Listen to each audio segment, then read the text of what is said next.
שלום לכולם, אנחנו שוב בחברותא בפרשה, והפעם נמצא איתנו התלמיד אושר חן, תלמיד מכיתה A בבית ספר כנפי נשרים בעיר נשר. שלום אושר. שלום הרב, מה נשמע? בסדר, מה שלומך? הכל טוב. יופי. אני שמח שאתה חברותא שלי. גם אני. תודה רבה.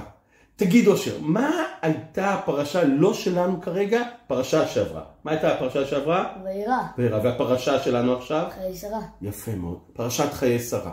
רגע, בסוף פרשה שעברה יש תינוקת חמודה שנולדת. מי זאת? רבקה. נכון, רבקה. רבקה נולדת בסוף פרשה שעברה, ואנחנו בתחילת הפרשה מתבשרים בבשורה מאוד עצובה. מה קורה בתחילת הפרשה? שרה מתה. נכון, שרה אימנו נפטרה. בת כמה היא הייתה? 127 שנים. 127 שנים. ודבר ראשון שאברהם צריך כרגע לעשות, מה צריך לעשות? לחפש מה? קבר לשרה. נכון, מקום קבורה לשרה אימנו. והוא מחפש, והוא רוצה דווקא מקום ספציפי, מקום מאוד מאוד מיוחד. מה זה המקום הזה? מערת המכפלה. מערת המכפלה. למה הוא רוצה דווקא את המקום הזה? שם גם נקברו אדם וחווה. נכון, וזה מקום שפתח של שערי גן עדן. הוא קובר שם את שרה, ועכשיו הוא מתפנה למצוא אישה לבנו יצחק. והוא קורא לעבד שלו, המשרת. מי זה היה העבד שלו שם? אליעזר. אליעזר, נכון. הוא קורא לו, ומה הוא בעצם אומר לו? לחפש מה? את האישה אמרנו, נכון? אוקיי. ואז הוא אומר לו, איך למצוא או רק למצוא את האישה? רק למצוא. רק למצוא. אליעזר הולך בדרך, הוא אומר, רגע, איך אני אמצא מה? אישה ליצחק. אז רגע, מה המידה המיוחדת שאליעזר אומר, זאת מידה שאני רוצה באישה של יצחק לבית אברהם? מה מאפיין את בית אברהם? איזה מידה? חסד. נכון, חסד. מה זה חסד? נתינה רבה יותר ממה שביקשת. נכון. מעבר למה שצריך, מעבר למה שמצפים ממני, אני נותן הרבה מעבר לזה.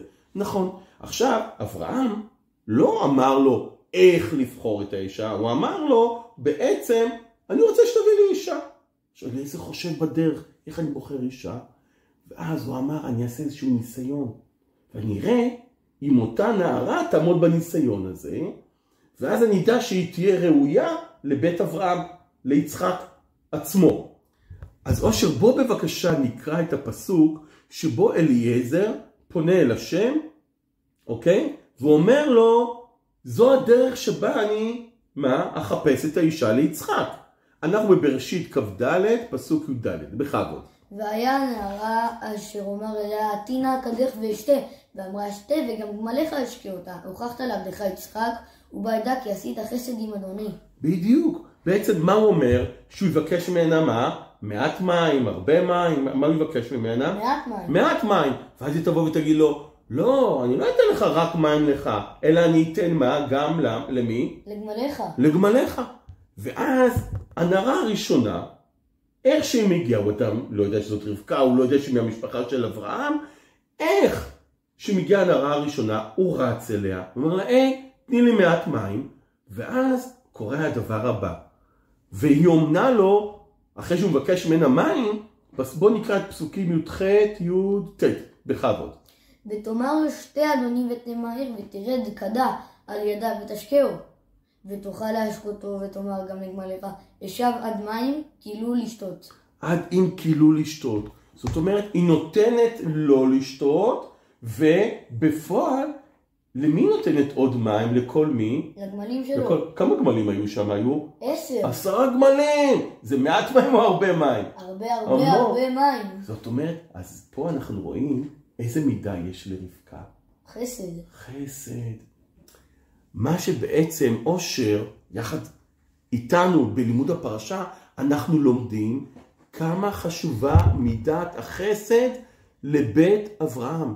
אתה יודע, אושר, גם אנחנו, בתור בית אברהם, בני ישראל שיוצאים, אנחנו צריכים ללמוד הרבה מהאבות שלנו.